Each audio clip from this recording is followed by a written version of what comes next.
Hello and welcome back to Chasing Green Arrows. The international break is done. We're back in the Premier League, back to FPL, back to changing teams, captaincy picks, all the deadline pressures and everything. Really excited. I have with me my brother, Yusuf Ismail. How are you doing? I'm doing well, man. How are you? I'm doing well. Really excited for the FPL to be back. Something to look forward to, and can't wait to make the changes and everything. And there's a full fixture of Premier League. There's a full list of Premier League fixtures this week. So yeah, I can't wait. Blank game week, I ended off well, but looking to this game week, there's plenty of options. Do you play your wild card, triple captain? Do you wait? And how do you plan for the run in now? Because it's the last few games of the Premier League. And I think this is, for me, it's go broke or go home. I'm just going to take some big risks going forward. Yeah, I think that's the right strategy. I think going forward because I think we have 30, maybe 8 game weeks are left. So if you're trying to climb up 5-6 points in your mini league, this is the time to do it.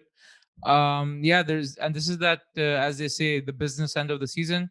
A lot of people have still kept their chips. Like I have all my chips except for free hit, for example. I think you have all your chips. I don't think you even played your free hit, if I I'm did. not mistaken. You played the free hit. Okay, so we're in the same boat. So uh based on the recently announced fixtures as well and some changes and additions, definitely there is a not a clear strategy, but there's definitely options you can take to go forward. Yeah, for sure. If you can bring up the fixture list for this week, I think it starts off with Chelsea West Brom. I think Chelsea assets in defense, I think they're key They're becoming because a must-have. Yeah. because if you go next and look at the next few fixtures, they have 3-4 brilliant fixtures, and I think they can keep as potential clean sheets. So if you just go next, so they're playing West Brom, and then the week Yep. after, who are they playing? They're playing Crystal Palace. Crystal Then they're Palace. That's a potential clean playing sheet. Brighton, Potential clean sheet. and then they're playing West Ham, which maybe not depending on West Ham's form, Yeah. but West Ham are doing pretty well right now. But again, okay, let's just say West Ham, and then they're playing Fulham. So yeah, There you go. Chelsea. I think Chelsea defense. There's even an argument for a triple up on Chelsea defense.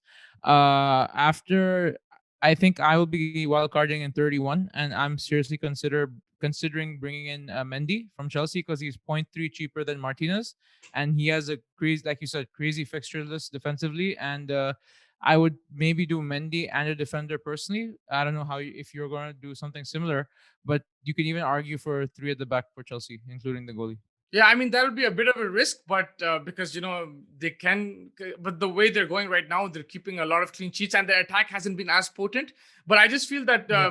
Werner might flip the page right now. Is international breaks done fresh, approach this as a newer season, less pressure, and I think the likes of Werner, Havertz. I don't know, I might be completely wrong, but I think these fixtures they might produce some good points there. It's a risk though because they've been poor this season, and but I think it's a matter of one goal going in and then that form picking up. So I would really look at Werner. I would look at Havertz as well to a certain extent.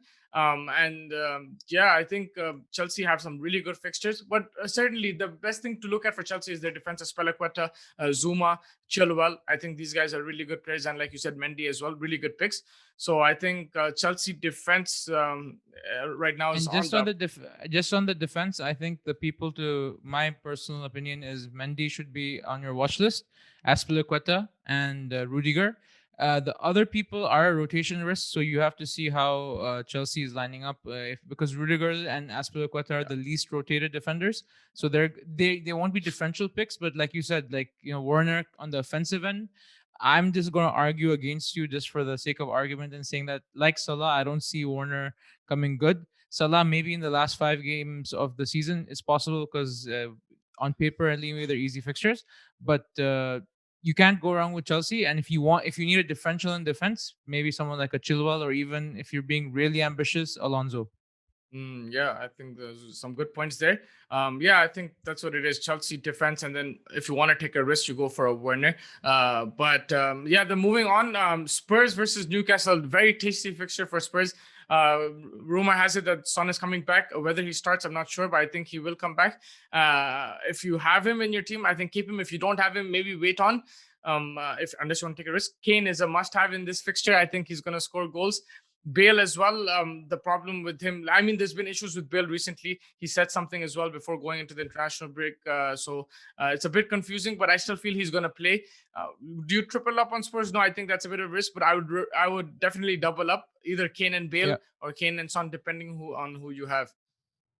Especially with their double game week that got announced in 32. Oh yes. I think that's a key fixture also for your triple captain. I think I will be triple captaining Kane for that week. Yeah, and if it is a double game week, then which it is, then maybe triple up on Spurs and keep them for next week as well. So take that risk, you take Son and Bale and Kane and go for it. Or if you want a differential, you go Lucas Moura. I think that's an option as well. He's played well. He's given some assists in the last few games. He scored as well. Yeah. Maybe not as fluid as Kane in terms of returning, but I think he's a good differential to have. So that's something to think about from Spurs. I think plenty of goals, potential clean sheet in this game as well. But yeah, I think another tasty fixture is Leeds versus Sheffield. I think Bamford, Raphinha, Dallas, Harrison, all these guys will be up for it. I think any of these guys can return. Sheffield got spanked by Leicester 5-0 before the international break. I expect plenty of goals. Leeds will put constant pressure. Could be wrong because Leeds do blow hot and cold. If Sheffield play a low block, it could cause problems, but I don't think they're going to get that new manager bounce. And Bamford is also a captaincy pick going into this week. You could say differential, but it might just be a straightforward pick looking at the fixture. I think he's more of a differential because not many people have your line of thinking. That's a very smart way of looking at it, considering the fixture. And I think a lot of people are also going to offload Leeds assets going forward because their fixture list gets really bad for the next 4 or 5 games. This is the go big or go home game in terms of FPL managers. So I'm going to argue it's actually a differential pick, and it's a very smart one because not many people are going to consider that. I think it's easy to just say Kane, right? Oh Even for yeah. this week.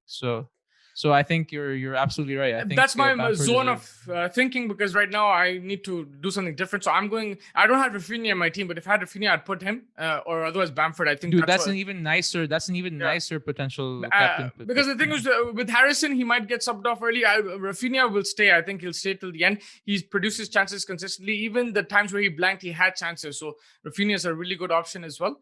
Yep. Against Sheffield, I expect goals. Don't blame me if I'm wrong, but right now it looks really good. Looking all the stats favor Leeds. The constant pressure that they're going to build, I'm sure they will get chances. Then again, it's Leeds. They can potentially lose, but I doubt it. I think 90% Leeds will win this game comfortably. So I would look at Yep. players for sure for this, especially this particular game week.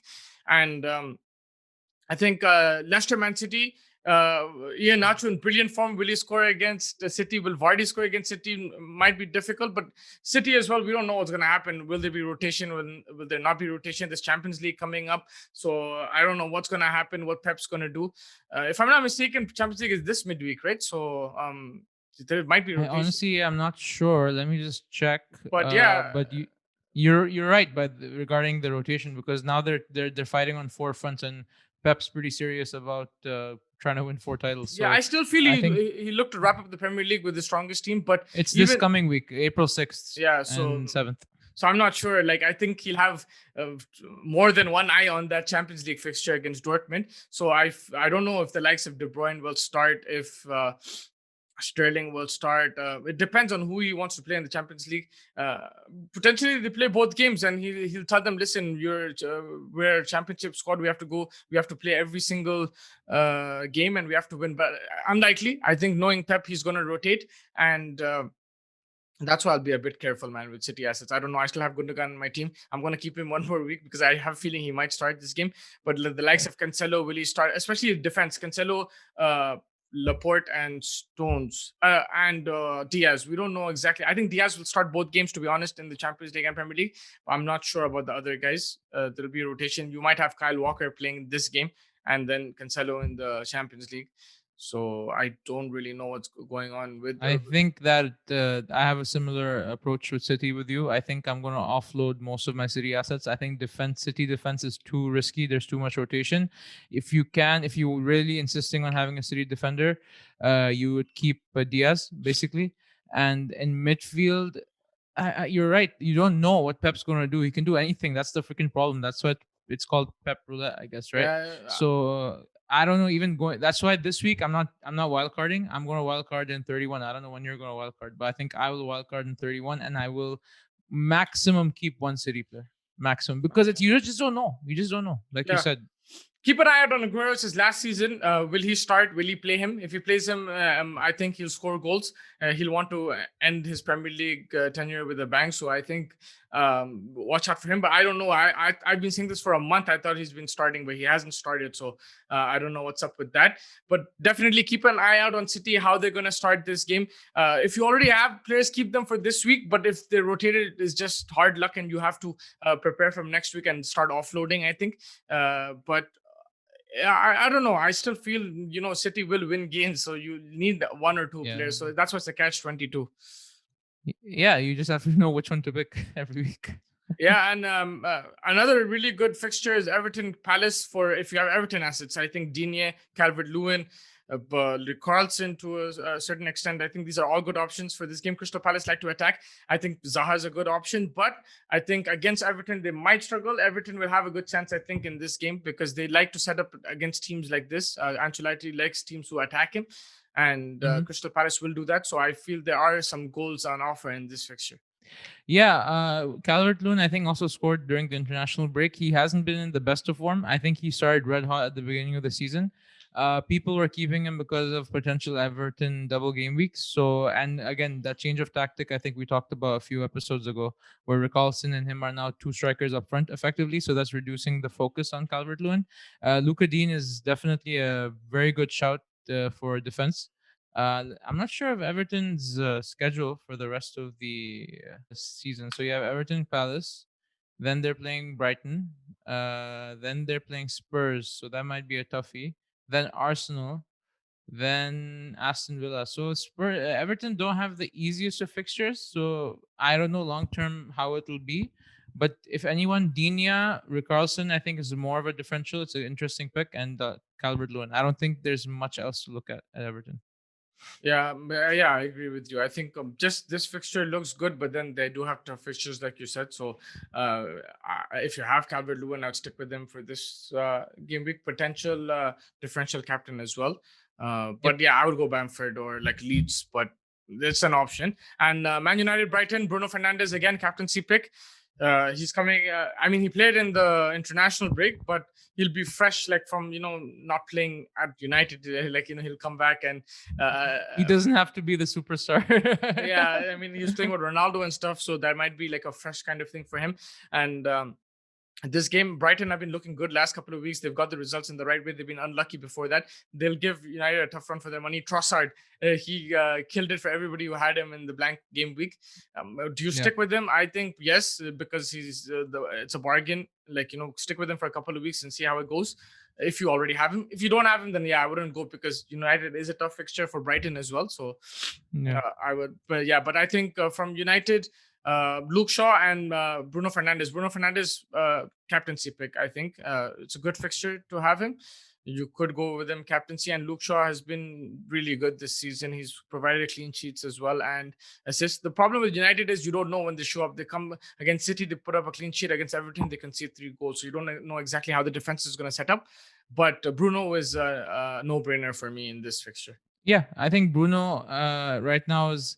If you compare there's a debate. Who do you leave out if you're going to bring in Kevin De Bruyne, Salah or Bruno? And a lot of people took off Bruno, right? Because they're like, yeah, but it's just been he's been performing much better than Salah. So I think Bruno is always going to be a captaincy pick. I think he can always score 2 goals. He can just score a penalty. So like the chances of Bruno returning for you is, in my opinion, currently much higher. So if you have him, he's a captaincy pick. Kane is definitely captaincy pick, and then like you said, Bamford or Raphinha are very nice differential picks considering the fixture. Yeah, I would just tend towards Leeds because I want to do something different. But I think straightforward is Bruno right now for this week. Bruno and Kane. It's between those two. Yeah, I Uh, wouldn't captain Salah against Arsenal. Sorry. yeah, I mean Liverpool are decent away from home, but I don't know, man. I still have Salah. I'm hesitant to keep him, but at the same time, I don't know what I'm gonna do. But maybe one more. I always say this, but maybe one more week. But you know who else is a really good option? Odegaard. Watch him this week against Liverpool. I think he's a really good player. He's creative. He'll provide assists. He'll score goals as well. He gets into those Yeah, positions. He scored against Spurs, so he's no he can play in the big games as well. Maybe not bring him in for this game if you don't want to take that risk, but I would definitely look at Odegaard from Arsenal. I think he's a good FPL asset to have in the future. definitely. I agree. I haven't seen much of him, but Arsenal seem to be on a upswing and they have favorable fixtures, I think. This week is Liverpool. Then next week, Arsenal play Sheffield, tasty fixture. Yeah, Then they play Odegaard, Fulham, man. tasty fixture. Then they play Everton, which is a bit tougher, but they can probably manage. Yeah, Then they have Newcastle. So yeah, Arsenal's definitely one to look at. Tierney is another good option for Arsenal, right? What do you think? Is he good still to yeah. keep on the team? I mean, he's an Or amazing player, but the problem is clean sheets with Arsenal, right? They've conceded three against West Ham. They will Mhm. concede goals. He will provide you assists as well, but I don't know if it's worth it if they're not going to get you consistent clean sheets. I would maybe How go about with somebody like an Saka, sorry. Espelicueta. Yeah, Saka is a good option, but then sometimes he gets injured, sometimes he's rested. He doesn't start. I had him a lot. I got a lot of points from him, but then towards the last couple of months, he's been on and off the pitch. But I would Yeah. go Odegaard, I think, hands down right now. And if you're playing your wildcard this week, bring him in. Otherwise, wait for next week. And you saw from next week they have really good fixtures. So Yep. I would maybe watch him closely this week and then get him on next week, Odegaard. And just a couple more things I want to talk about. West Ham Wolves. West Ham. Jay Lings, he saved my game week with the captaincy band, and even Antonio is a good pick. I think Lingard, because he's a midfielder, is more attractive. Because he's scoring those goals and he's getting you more of Yeah. those points. He can provide assists as well. Lingard, again, I'm tempted to captain, but I don't think I will. But again, West Ham, I think some really good assets. Cresswell disappointed in terms of points. They conceded 3 goals. Yeah. But Antonio, Lingard, even Cresswell to a certain extent have been really good this season. And if what's his name? Andrew and Dawson. Chris Dawson, is it? Sorry? Oh, Dawson, yeah, Dawson. Yeah, No, but he's he's also if got you own goals. He's got so many own goals. What are you talking about? he seems if you want West Ham, it's a if He's you the guy can who got the afford own goals, Cresswell. right? Yeah, he's the one who got the Yeah, own goals. yeah, And yeah. I don't know why you're suggesting his name. Like, I mean, he's a good player, but I think he has like most own goals this season, if I'm not mistaken. But that is a risk. But if you really want West Ham and you can afford Cresswell, then you can try Dawson out. He can sit on the bench if you're not playing him. But yeah, from West Ham, you're right. The best three are Cresswell, Lings, and Antonio. And I have Lings and Antonio because of the blank, and then I think I'll keep them until the wild card. And they West Ham is one team where it's like, oh, they have tough fixtures, but they've played better than we expect. yeah, they played better than I expected. And attacking wise, they even in big games they provided goals. Against Yeah, United, they blanked, but they could have scored there as well. And Lingard didn't play that game, so yeah, watch out. I think with him they create more chances, and he also takes his chances. So I think I would definitely look at Lingard, even Antonio to a certain extent, if you need a good, reasonable striker at a good price. And yeah, I think that just leaves us to Aston Villa. Jack Grealish, I heard he's back in training. So he might come off the big bench. news Yeah, potentially. he might come off the bench, might start against Fulham. He's crucial for this Aston Villa team. If you have Watkins, Grealish's comeback will help you. Yeah, Because Watkins has created less. I think like when Grealish comes, all his numbers double. All of yeah. Watkins, the He shots. depends on him so much. I Yeah, think the entire team depends on him. yeah, shots on target, no shots on the in the box. So I think the entire team depends on him, creativity wise, and also he can score goals as well, Grealish. So I'm excited to see him come back. I'm not gonna get him right now. I'm just gonna wait to see what happens with if he starts or if he comes off the bench, and then. But it's a good fixture to have somebody like a Grealish. But I would just Yeah, not take the risk right now and see how that goes, because Fulham also play that low block. They will make it tough. And if Grealish is not there, then it might be an issue for Villa to score. But yeah, I think we're looking forward to seeing him come onto the pitch. And I think that wraps it up. Any last thoughts? Your captaincy pick, you're probably trending towards Kane and Bruno. But any last thoughts apart? And we know that you're going to play your wild card. We'll talk about that more in detail about the Spurs blank game, Spurs double game week, and the captaincy pick next week. But like, any last thoughts for this week? For this upcoming week, I'm not making any changes to the team. I might just bring in Rudiger for Anya or Aina, whatever his name is. Sorry, I can't pronounce it properly. I have one free transfer, so I think that's what I'm gonna do. My team is pretty stacked heavily, like West Ham, Leeds, City. Like I have Cancelo, so I'm just gonna play this game week and hope that I get enough returns to take it till next week. In terms of captaincy pick, you've actually really not confused me, but you've intrigued me. It's like Leeds, maybe that is a excellent shout because I didn't think about that with the fixture. So that's and I do need to climb some points in our mini league. So for me, I think I'll stick with Kane until the last day, and then it'll be maybe Raphinha or Bamford. I might just copy you because it's a really good suggestion. Yeah, I think stack your team with Leeds and Spurs players this week. And if you're planning for next week as well, I think Spurs assets probably triple up. I didn't know about this. I mean, I knew about the double game week, but it didn't click to me that it's like really soon. So and look at this. It's not 31, it's 32. It's It's in 2 32, weeks, but so yeah, you can still plan for it. I think you definitely, yeah. get and they're playing Newcastle, so that's a great fixture. So you can actually triple up potentially and keep them for that double game week. And Yep. yeah, I think I would focus on these two teams. But of course, there's so many options. Premier League is always unpredictable. We're just looking at recent performance stats and the whatnot. But anything can happen. Anyone can score. But I feel that's what it is. I think Leeds and Spurs will score the goals. Chelsea will keep the clean sheet. United maybe a Bruno special or a frustrating game. It could go either way. City, Leicester probably tipping towards City, but if Vardy and Iheanacho show up, you never know what happens. Arsenal, Liverpool, that's going to be an amazing game as well. Watch out for Odegaard, like I said before, and Salah if you have him. But yeah, I think that wraps it up. Thank you so much for joining me, and I will catch you after the game week before game week 31. Best of luck.